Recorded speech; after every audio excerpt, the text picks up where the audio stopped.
Welcome back, everybody, to Grand Tactician, Civil War. I'm Grumpy Grandpa Gaming, and this is episode 32 of our Federal Spring of 61 campaign. Now, not much has been going on. The map's only advanced 1 day since the last episode. So, we're going to jump straight into the historical record here. Just as a reminder to everybody, these videos are always chaptered, so you can skip around to whichever part you do so choose.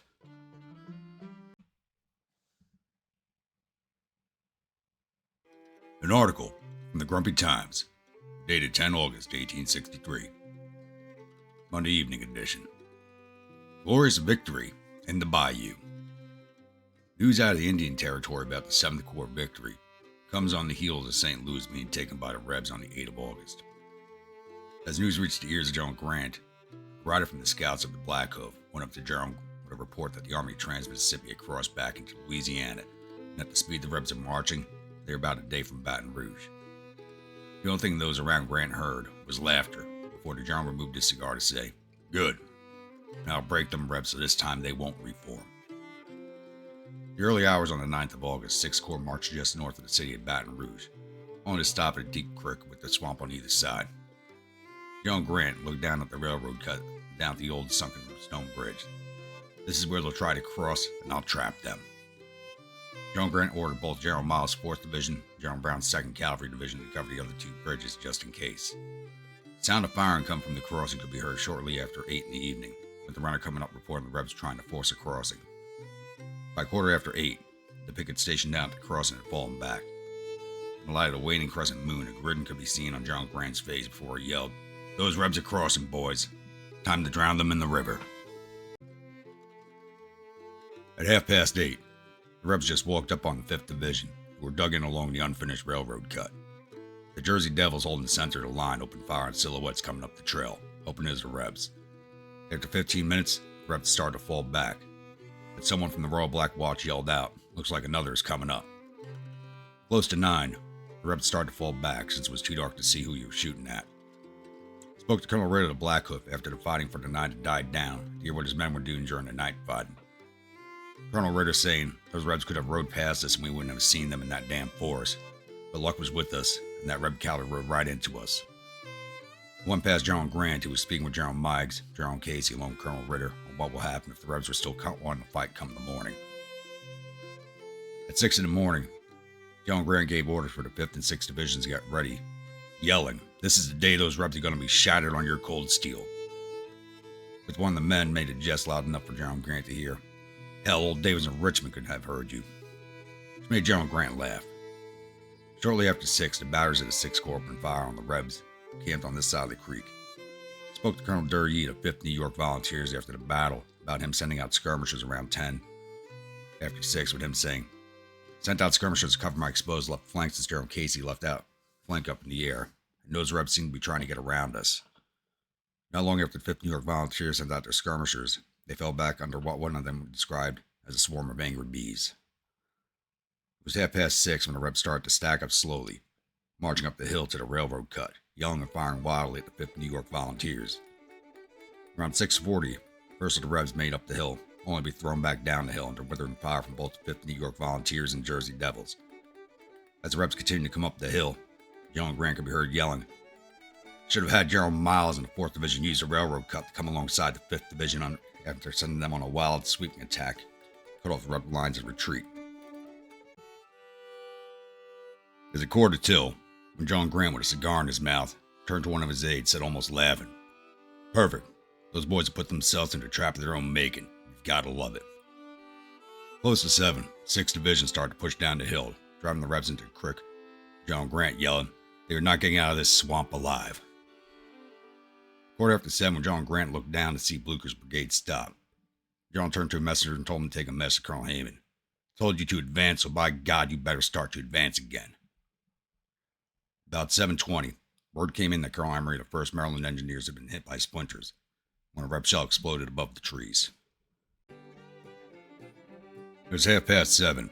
John Grant could be heard, "Damn it, where's the 4th and the damn Cav? By the time they get here, the Rebs would have gotten away." No sooner as John Grant said those words than they'd yell, Colonel Stone and his raincoat riders coming down behind them. Spoke with General Miles after the battle about what the 4th Division was doing during the fighting. Him angrily saying, General Grant ordered my division to come up behind the Rebs. The dang road was nothing but mud, almost knee-deep in some places. It made the march a living hell. By 10 till 8, the Rebs were throwing away their rifles and trying to swim through the creek, with some of them going under the water, only for the sound of screaming and splashing as alligators grabbed a few of the fleeing rebels. It was 8 as rebel brigades that weren't running from the field had started to try to fall back. It was close to 8:30 when the last of the Rebs had fled, leaving the 6th Corps holding the field. By the end of the fighting, the rebels had lost around 9,500 men wounded or killed, and the 6th Corps lost close to 1,300 men wounded or killed. Spoke to several of the captured rebels, the youngest among them no older than 13, the oldest almost in his late 50s. They all said almost the same thing. When the Army transmiss came through, General Steele said they were in need of every able-bodied man, so they joined. With the Rebs now adding the young and very old into their ranks, they must be scraping the bottom of the barrel for manpower. With this victory over the Army of Transmiss inflicting heavy losses, who knows how much more of a fight is left in the Rebs.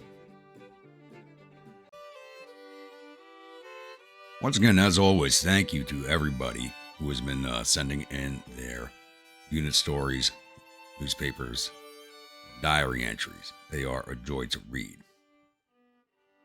So, like I was saying before, not much has changed as we only moved on one day.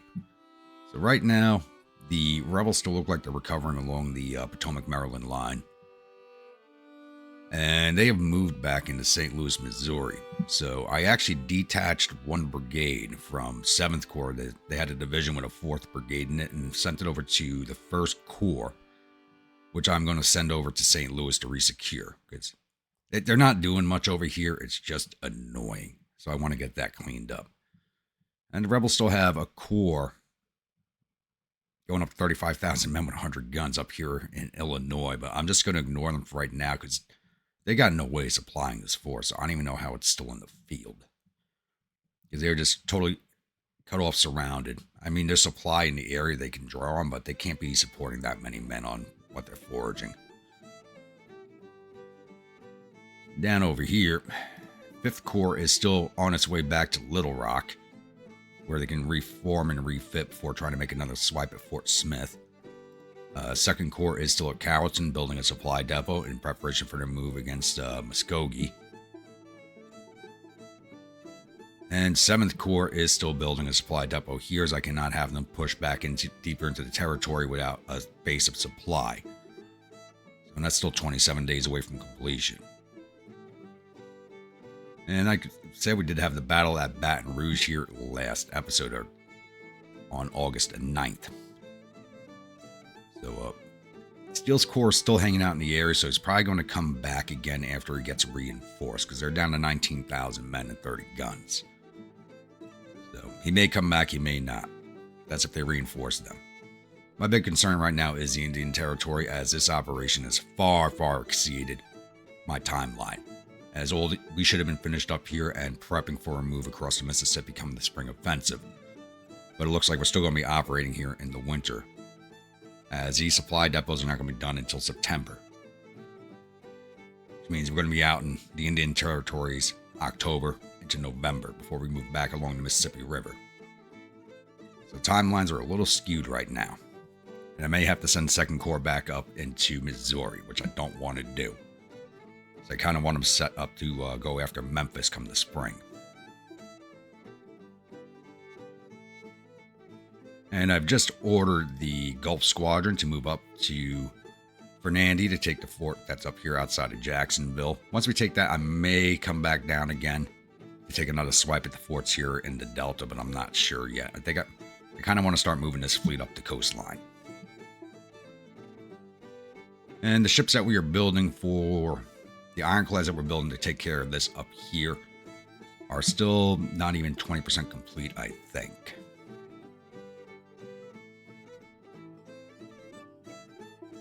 Yeah, so the riverboats are only 40% complete. Yeah, we may not even have these by the spring at the rate of construction. Maybe by the spring we'll have some of those in the water. We'll see. I think that covers everything for right now, so I'll be back with the next major incident. So we've actually managed to go the rest of August without any major actions happening. So it's now September 1st, so it's time for the monthlies. Economy. Current rate of our nation is a minus. Current liabilities amount to $1.1 billion. We have not cut any more bonds. Building all those banks has seriously helped us at this point.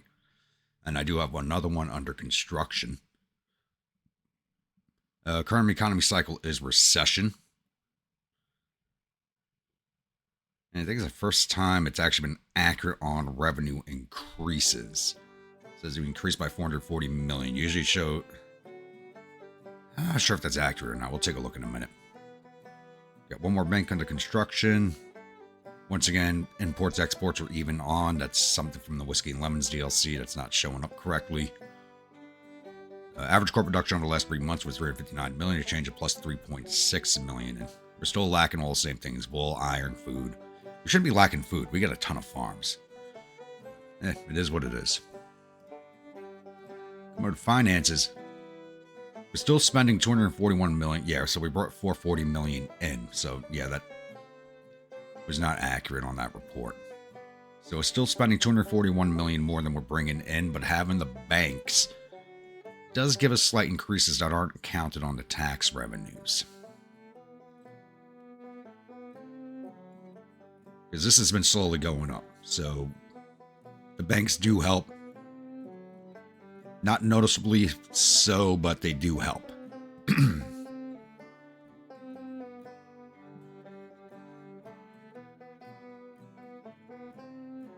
Subsidies in the Army, upkeep, my two biggest ones along with supply depots, but that's at 80 million. So that's probably some of the cheapest it's been. The Navy upkeep's now at 80 million since I took everything out of mothball. Intelligence. And they just finished Cotton is King. They actually raised Great Britain up by doing Cotton is King. They've added 1.9% onto intervention. Not a big jump there. Recruited 6,500 men into 4 new brigades and started construction on another 9 ships. Morale of Confederate armies is currently at 47%. They've lost Colonel Finley and Lieutenant Colonel Lilly in the last couple of battles. Over to strategy. National morale, we're at 64 to their 44. National support, we're at 51 to their 53. Morale of armies, we're at 70 to their 47. Men fielded, we have 213,791 in the field. They have 226,735 in the field. Where the hell they are finding these men, I have no idea. They are still finding them. Navy tonnage, we're at 60,470 to 265,650. That just keeps growing. Ugh. Battles won, we're at 64 to their 7. Once again, these 7 are forts that they have taken. And 1 naval battle won. Total casualties, we're at 116,424 to their 342,415. So there's plenty of mass graves out there on the battlefields we've fought on. They've captured some forts, but they have yet to win against us in the field. Policy-wise, we are still working on Military 3. That'll be done in 10.5 days. And we'll be jumping over to Revenue Act 3.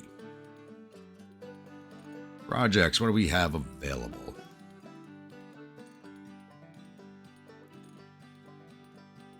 I take infrastructure reform. I probably should.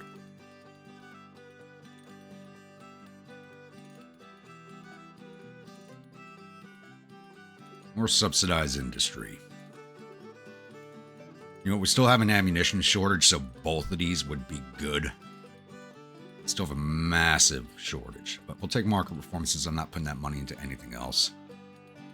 And let's take a level of subsidized industry. Military expenditures.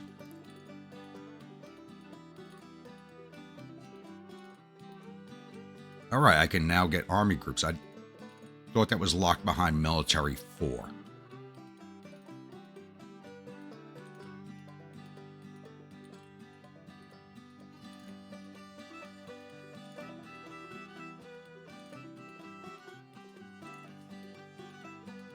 I thought that was locked, so we're grabbing that.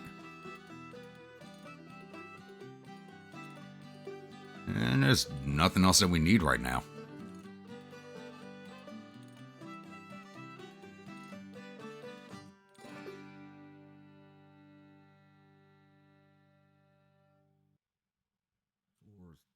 Policy activation times plus 20%, subsidized banks plus 5%. So we just added plus 5% efficiency to our markets.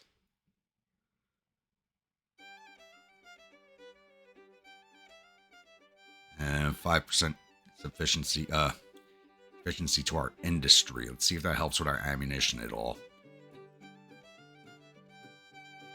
All right. Didn't get as much as I thought we would, but we got something. So currently 6 Corps is on its way to besiege Fort Macomb. I need to get rid of Fort Macomb and Fort St. Philippe. They are just pissing me off at this point. 7th Corps is still constructing its supply depot. That'll be done in a few more days. They're 6 days away. And then morale's confidence. I'll give them a few days to gather some supplies in because they have no provisions or ammunition.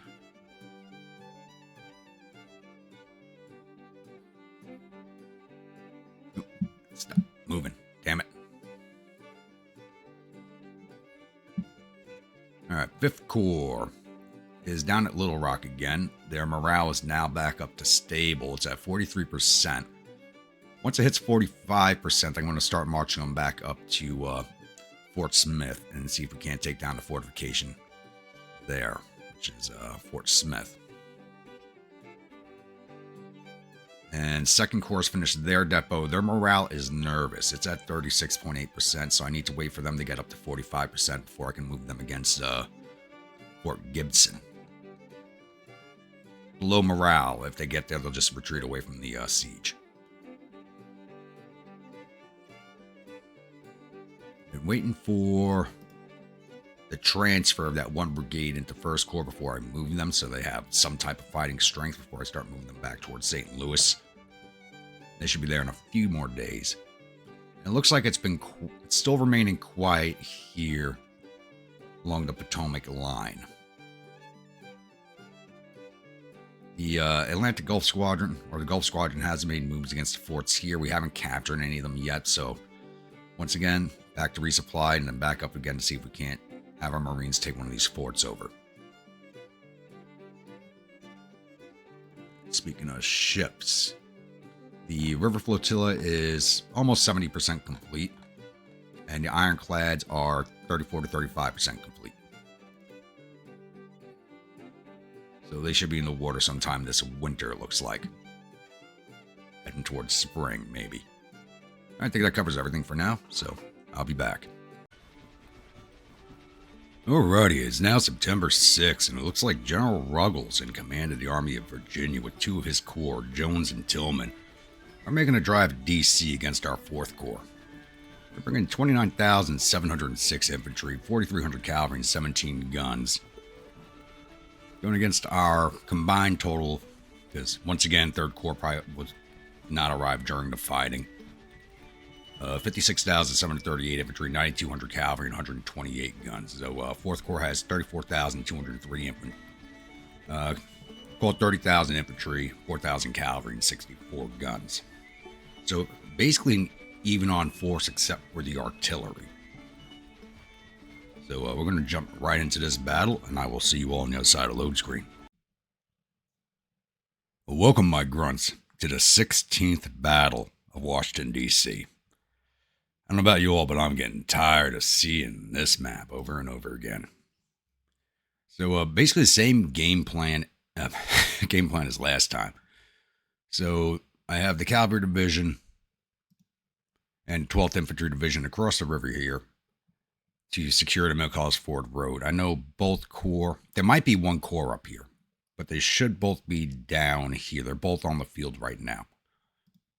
I have 14th Division going down to Blagden Ford, or to Blagden Mill Road, to set up on this high ground again.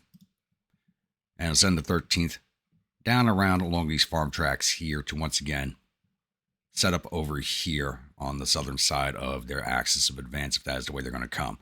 I'm just going to leave the artillery parked back here as they're probably not going to take any part in the battle. That covers everything. So once again, I believe a good best defense to good offense. So that's how we're going to play this one. I'll be back once we have contact with the rebels.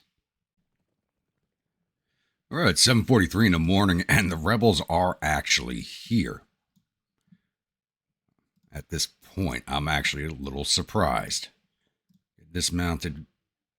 Where's your halt orders? Get your damn halt orders. I don't know why the division commander's not with them. There we go.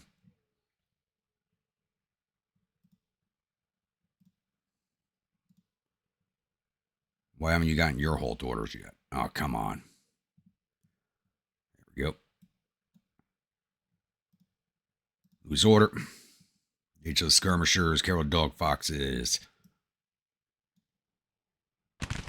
Over this way. I'm going to get you guys behind that fence.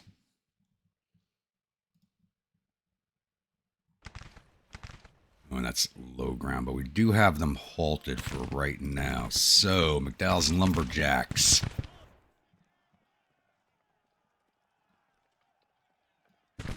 Swinging in along this fence line.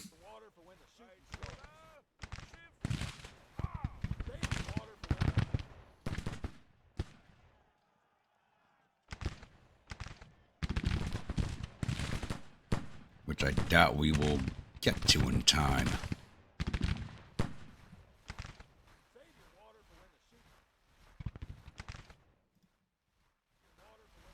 I don't want to set up on this fence line because that's at the bottom of the hill.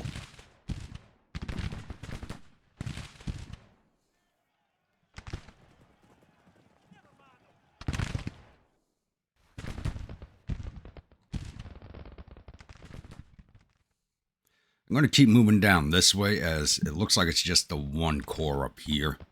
I don't see enough troops for 2 corps. Tillman's Corps, Army of Virginia. How big are they?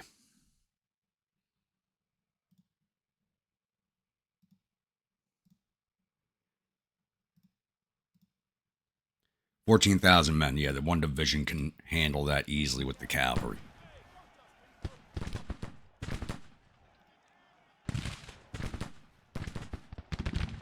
Dog Foxes, get the hell over here, please.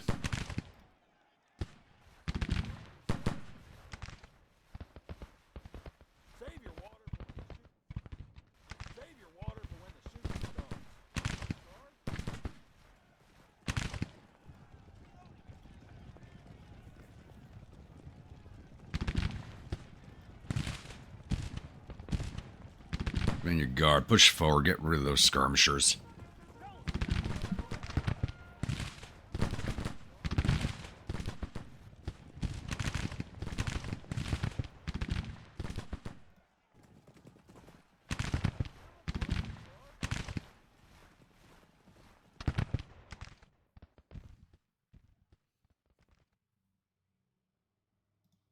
Let's start shifting the engineers up here just in case. It's going to take them a long time to get up there.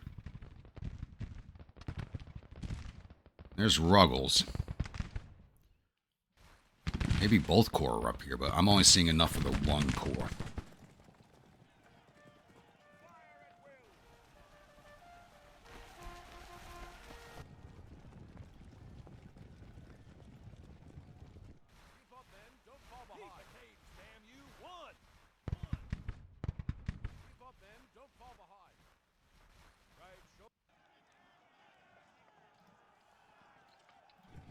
Skirmishers actually have us outranged.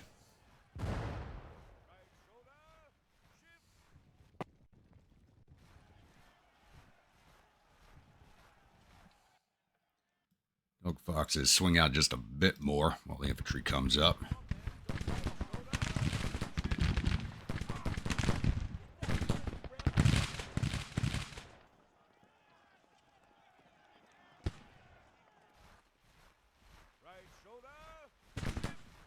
Have a...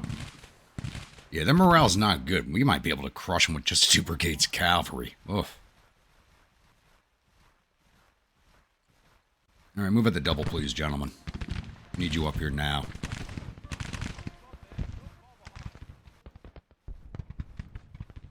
can finish this fight before it gets too bloody.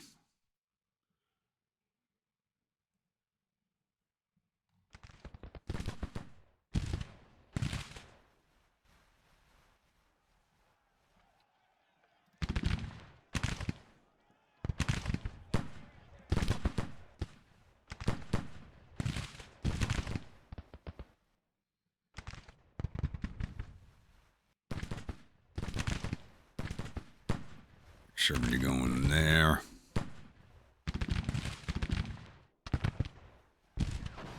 Lumberjacks swing out here. We're just going to push on these boys. Their morale is not good.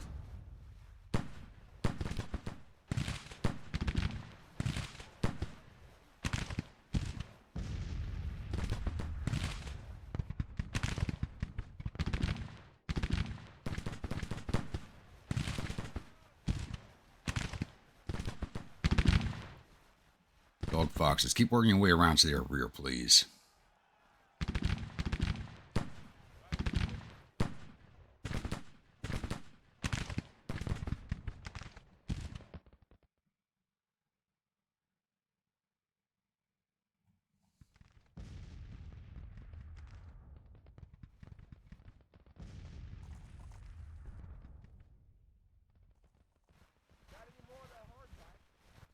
Yeah, there's that dust trail. They are coming this way.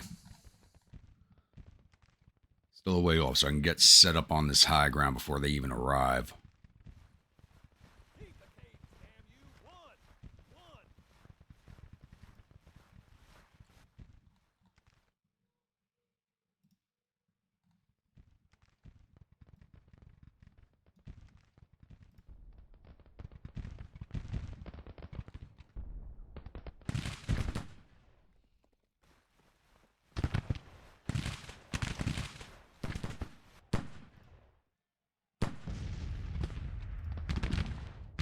Foxman engaged. Sherman, push forward.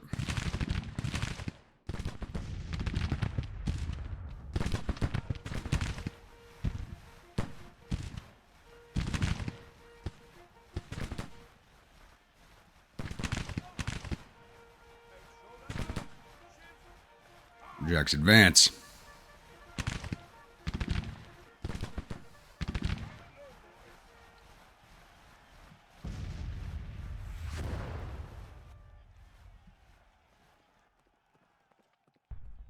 There's your division commander doing all the way back there.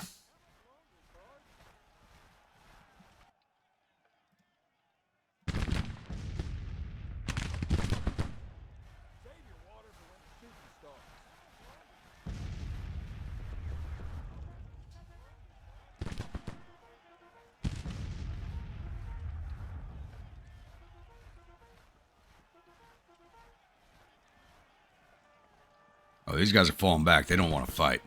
Stay on them.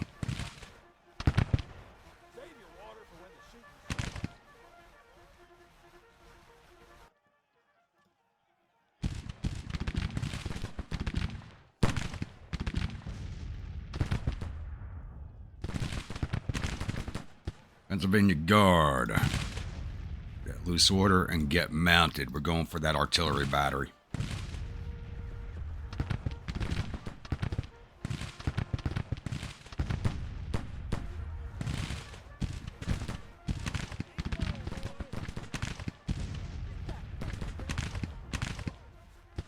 The hell's that 3rd Brigade? Get the hell up here. The hell are you boys doing? Shank, you're going to be out of a job. You keep that up.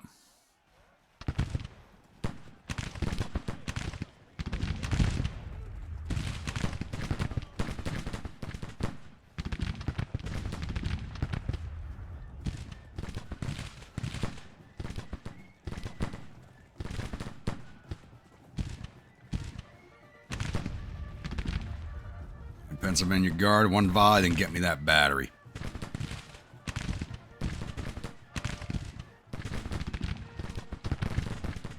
Go get them, boys.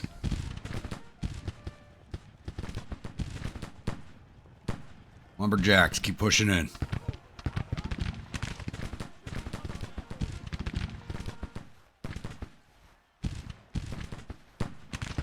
Shank, your ass is about to get fired.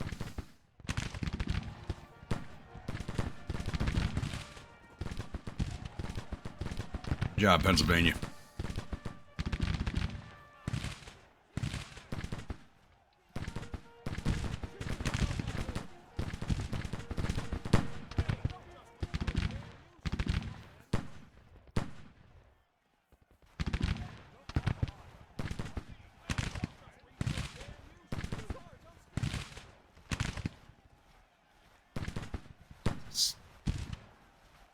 Oh, they just got their orders. Good. That'll put us behind their cavalry even better.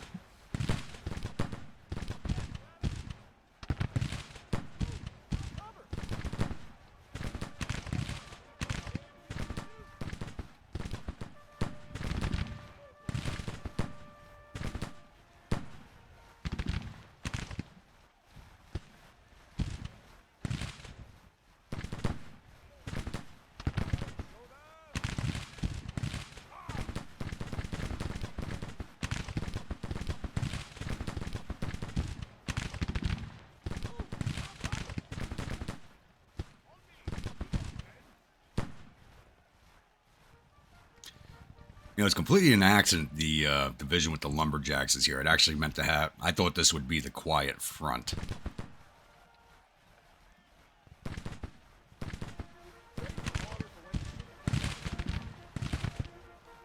Dog Foxes, engage that cavalry.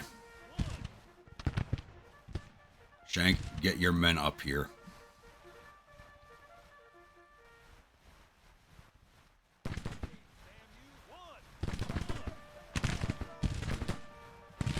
Let you engage their cavalry, damn it. Bayonets, sabers, go get them.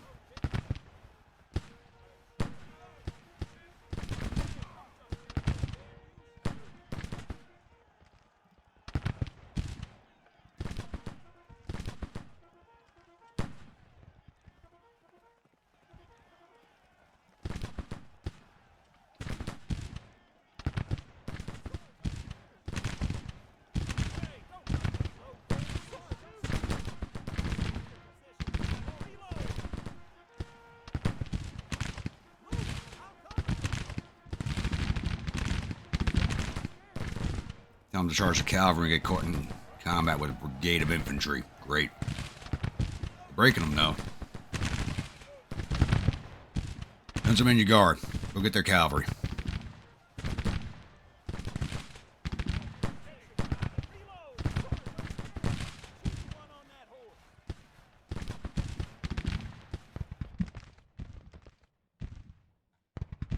Combat down here now.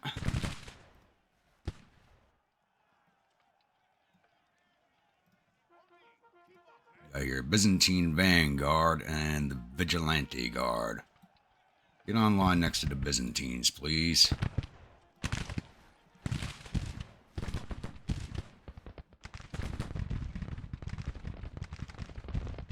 Change of orders for you boys. Come right through the woods.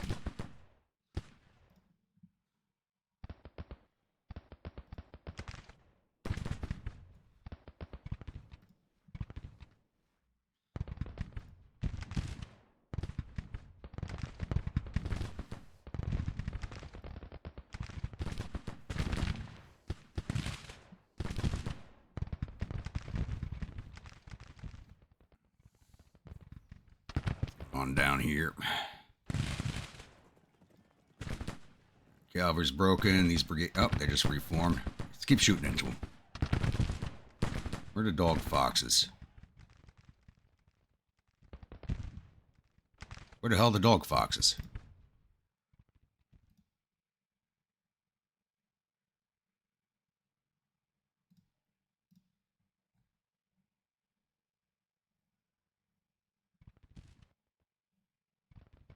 Did they surrender?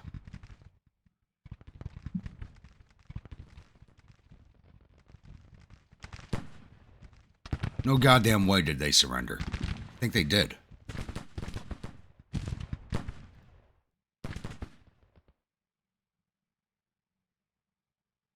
Just says they're whipped out. Didn't say they didn't surrender. God. We just beat this corn to a pulp and they surrendered. It's like what happened to the damn Cape Cod Cavalry.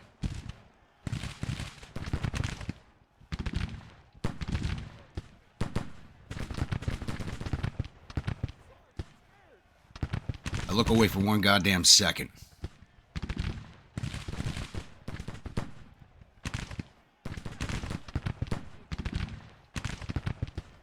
Now they fled off the field right here really quick. That would have been... I wasn't looking away that long.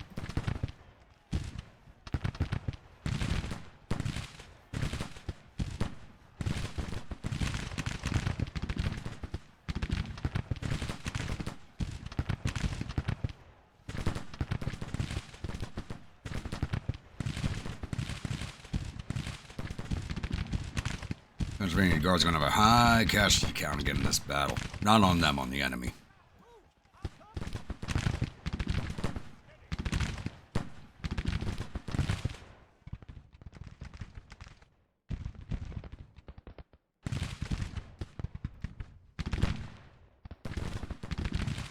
And I thought destroying that core would finish this battle real quick, but apparently we got some fighting left to do down here.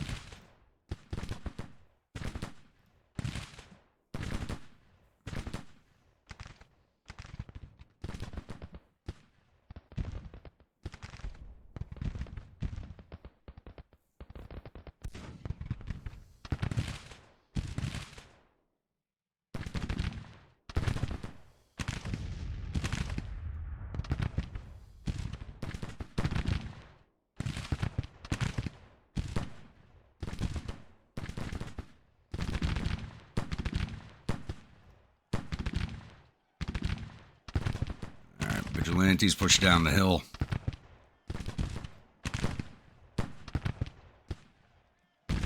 Teams join them in line.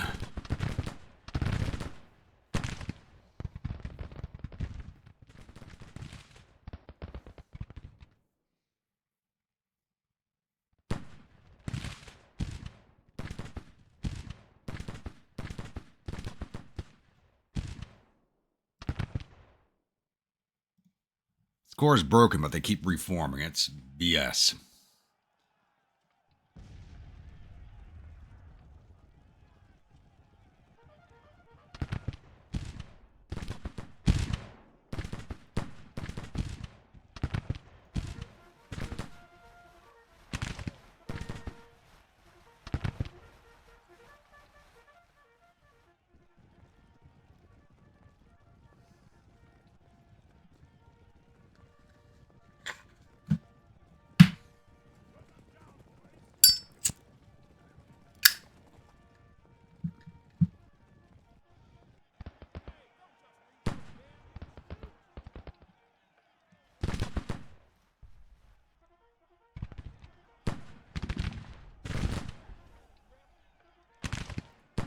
%, casualties on Wise's brigade, and they're still standing there.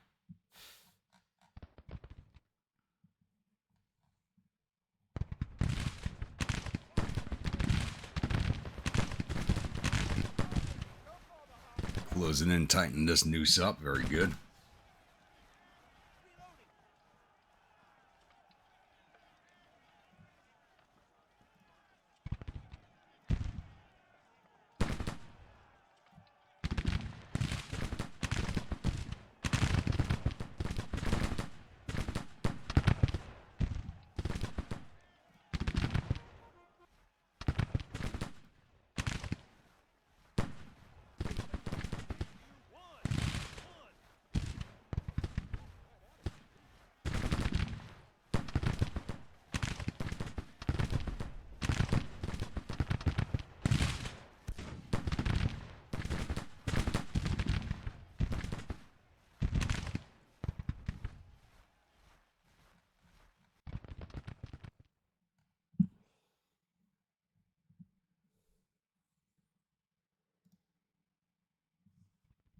We'll finish them off, please.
Alright guys, just keep advancing down the hill. Let's push them into the river.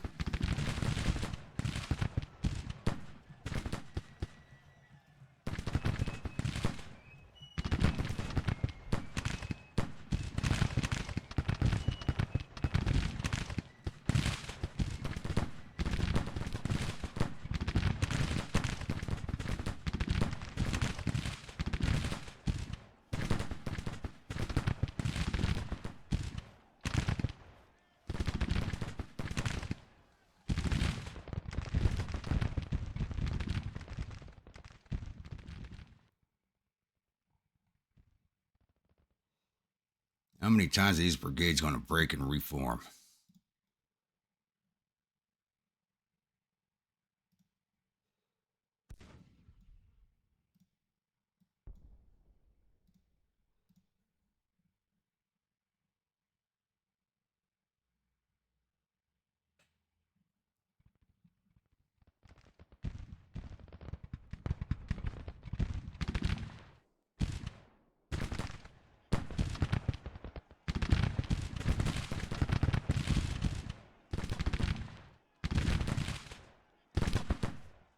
Well, it looks like a vigilante guard's going to earn their battle flag this battle.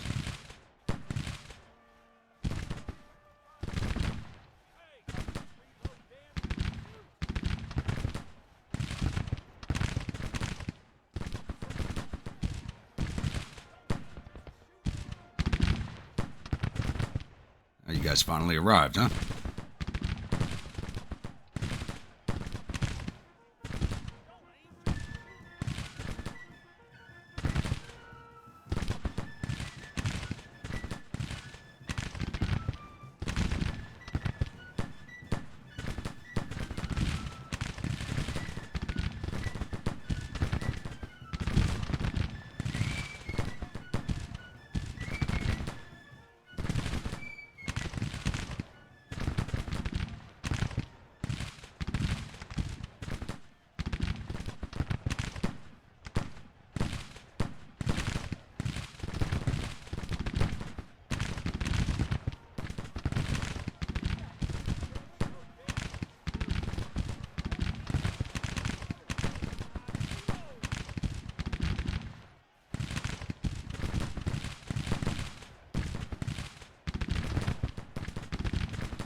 Alright, Byzantines at the double, please.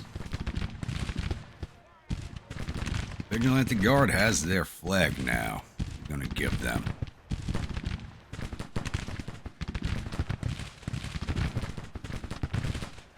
Always been kind of partial to this one. I'm not sure which state that's out of.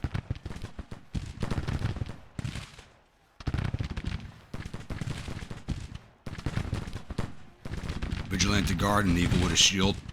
Matches the name.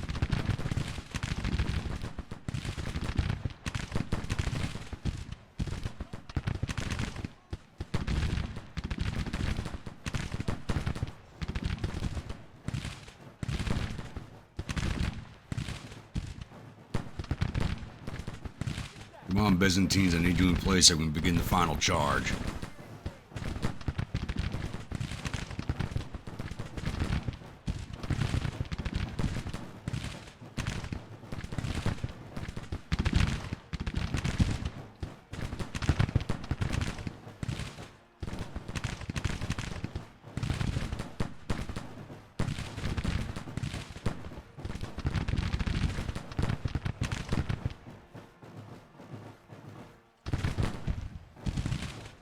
They got a lot of orders going out. I think they're beginning the withdrawal. That's what that stutter was.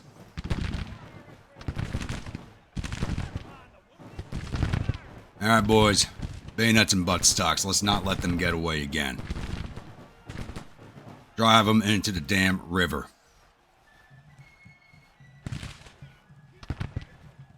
Brigades, move forward, please.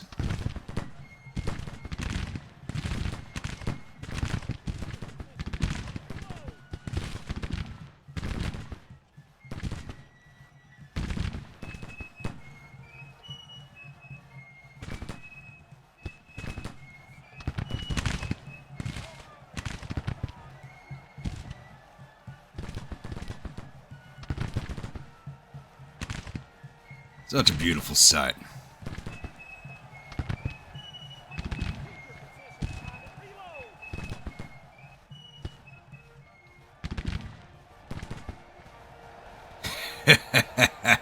Get in there, boys. Have some fun.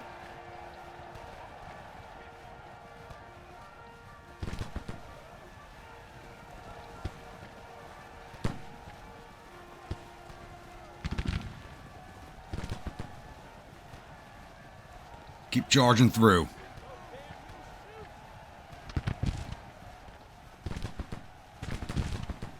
They are fleeing. There they go. Keep running them down.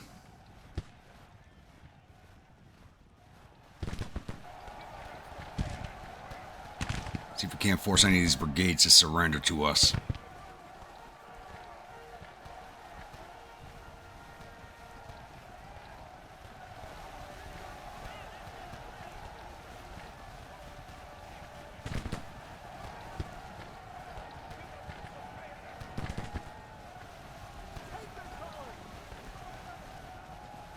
Yep, somebody just surrendered to us.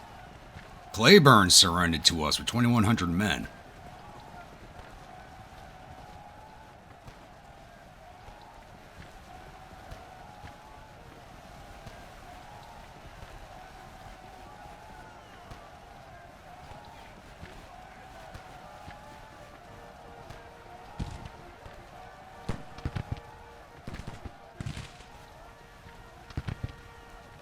Somebody just got wounded.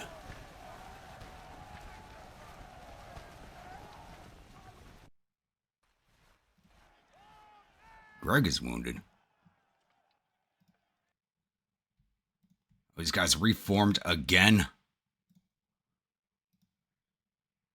Gotta be kidding me. So MCM Greg is wounded.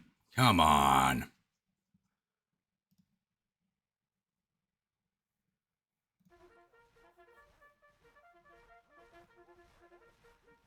That is bullcrap. This core is broken. They should not be reforming. Pennsylvania Guard, get some vengeance.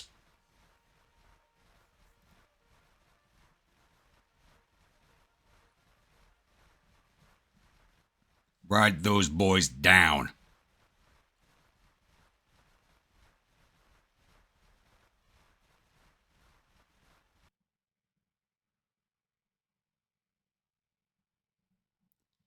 Of course, it's after the victory, our best division commander gets wounded.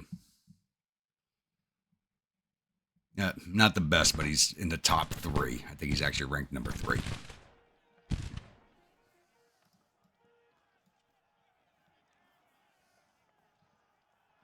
Now let's speed this along.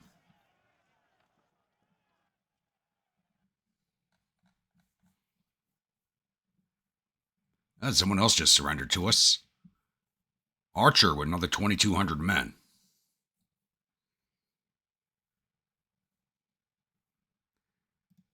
And Jackson with another 2,200 men.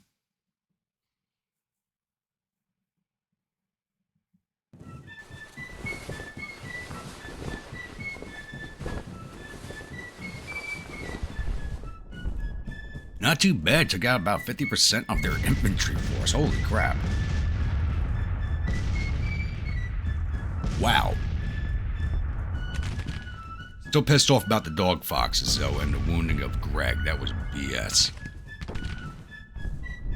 We took down 15,000 of their 32,000 infantry, 450 to 4,600 cavalry. All 25 of their guns. Total loss of 16,000 of their 37,000 men. We lost 1,969 of our 56,729 infantry. 2,100. The brigade surrendered.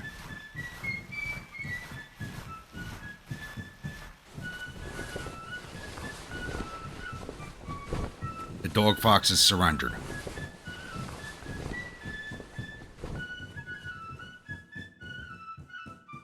Ooh, I'm heated right now. Total loss of 4,137 or 67,827 men. So we had roughly around 30,000. Roughly the same amount of men on the field as they did.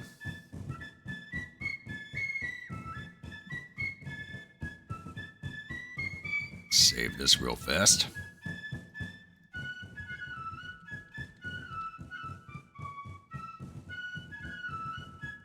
Take a look at the paperwork.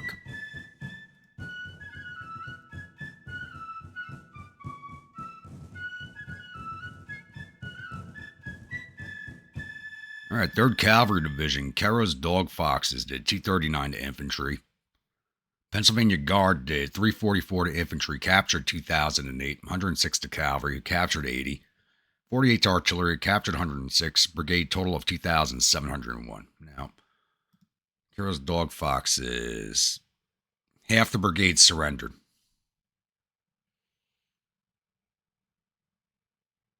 $1,647 missing. Half the brigade frigging surrendered. Oh no, last aggregate 135 men.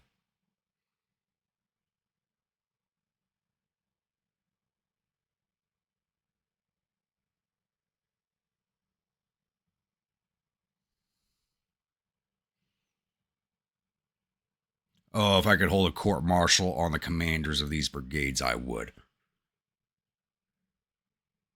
Colonel Croxton.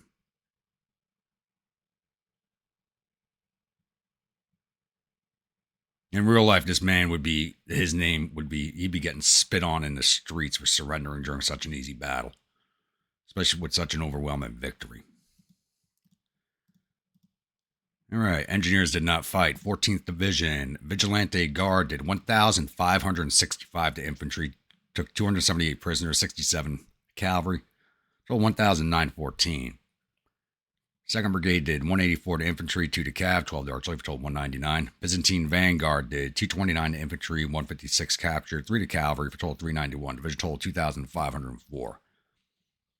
12th Division, 3rd Brigade did 639 to infantry, plus up to 651. 2nd Brigade did 321 to infantry, plus up to 330. McDowell's Lumberjacks did 475 to infantry, 10 to cav, 3 to artillery, for total 497. Division total 1,478. 13th Division, 4th Brigade did 811 to infantry, 851 taken prisoners, 16 to cavalry, 8 prisoners, 74 to artillery, total 1,760. 3rd Brigade did 217 to infantry, 13 to cav, 35 to artillery, total 265. 2nd Brigade did 577 to infantry, 67 to cav, took 55 prisoners, total 700. Division total 2,725, and the artillery did not fire. All right.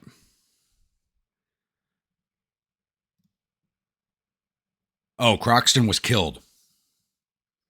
Lucky bastard. Lucky bastard. He was killed. So we lost 1 officer dead, 1 wounded. Let's see who we got from the rebels, if we got any. All right, Tillman's wounded.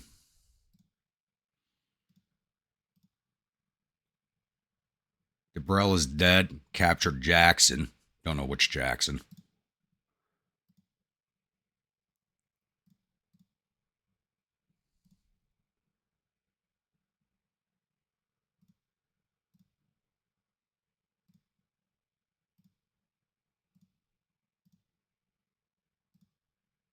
Wounded Green.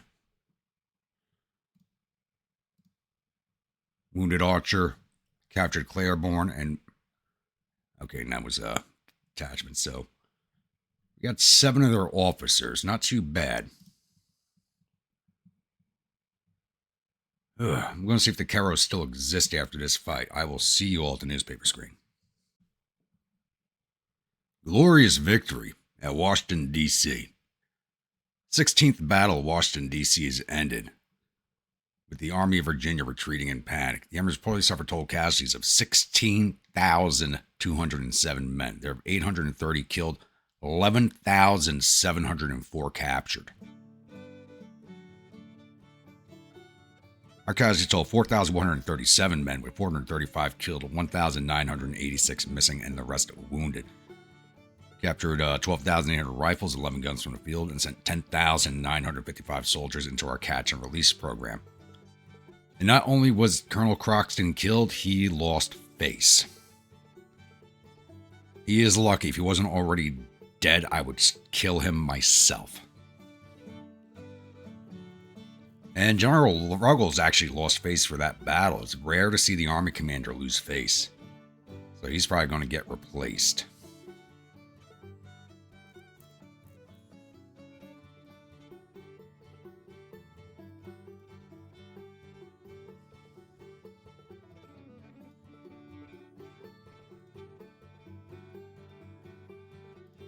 Alright, so Greg's got to get replaced.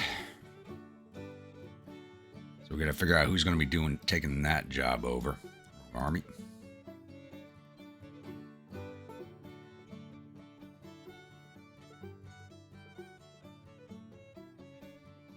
And the Foxes still exist, but they're down to 135 men. So I'm immediately, well, Kentucky unit, we got to replace the commander.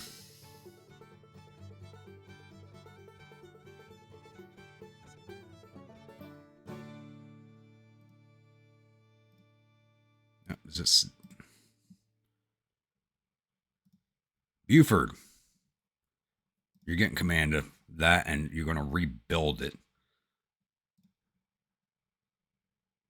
So I'm immediately going to transfer them back to Tradoc.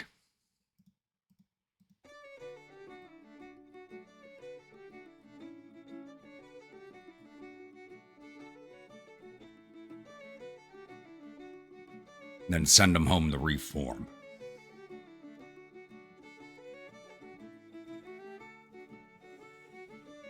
And like I said, we got to figure out who's replacing Greg now. So I got to look at all the cavalry officers.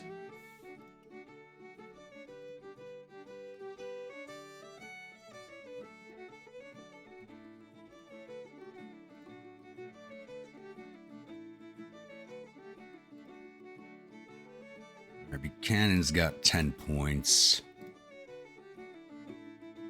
He's got 9. Oh, looks like Carr might be getting command of that division.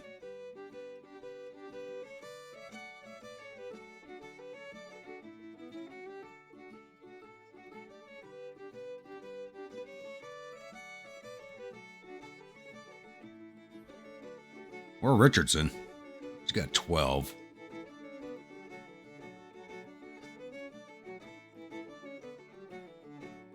Nope, but Carr's got 13 points. It looks like Carr's getting command of that division.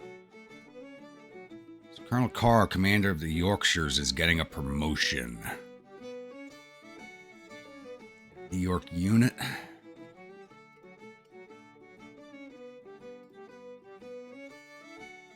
This goes by seniority.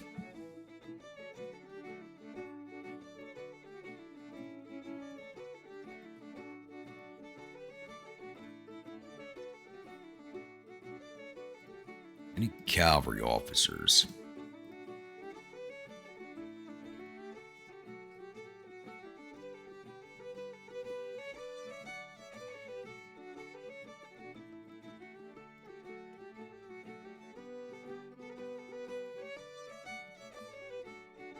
Martindale, you're up for that command. There you go.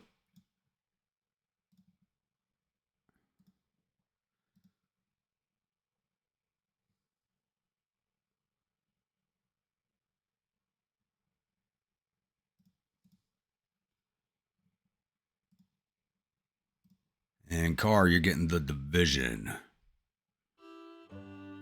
There's his promotion.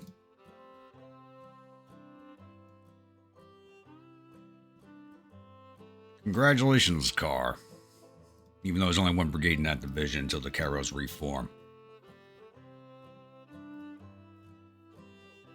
Let's get that battle rolled off.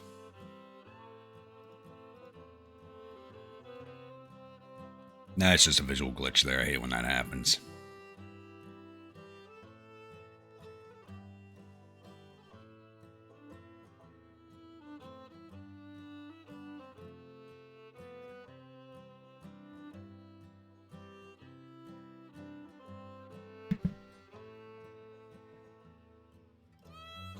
Up a bit. Yeah, but while that's rolling off, can't get rid of that visual glitch. There we go. Red River Depot. Oh. 7th Corps Depot. We were trying to come out to this area anyway. Okay, 7th Corps Depot is now complete, so I'm going to let them get some their supplies up. 2nd Corps is moving against Fort Gibson right now and just started the siege. And 5th Corps. Why did these guys stop?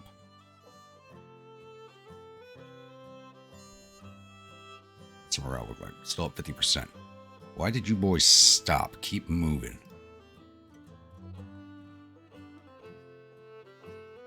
And 5th Corps is once again moving against Fort Smith. And I have 6 Corps clearing the forts out around New Orleans now. We've finally taken Fort Macomb, so we control Link Pontchartrain. And his morale's still good and still have a lot of ammunition, so let's go take down Fort St. Philippe now and finally get these New Orleans garrisons under our control and open up that river trade. We have taken the fortification. North of Jacksonville, Fort Clinch. For some reason, we're not engaged in Fort McAllister. Let's see if we can't get closer.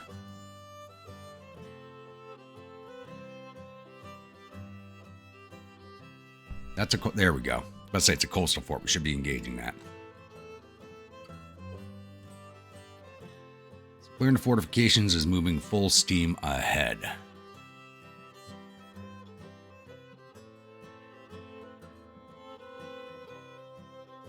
And who's camped out here? What the hell?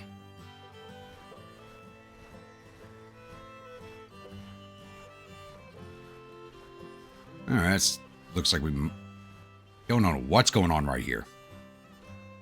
Why there's no engagement? Looks like they're trying to shove the Army of Ohio in with the Army of Virginia. They just didn't make it in time.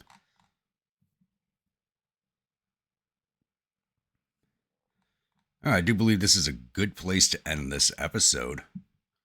So once again, if you're new viewer, return viewer, if you're not yet subscribed, please think about hitting that subscribe button. If you do, remember that bell icon so the next video comes out.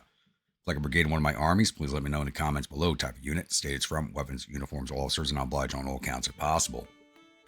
Once again, don't forget to bayonet that like button and butt stroke that comment section. Get the algorithm working in our favor. And I will see you all at the next episode. Stay grumpy.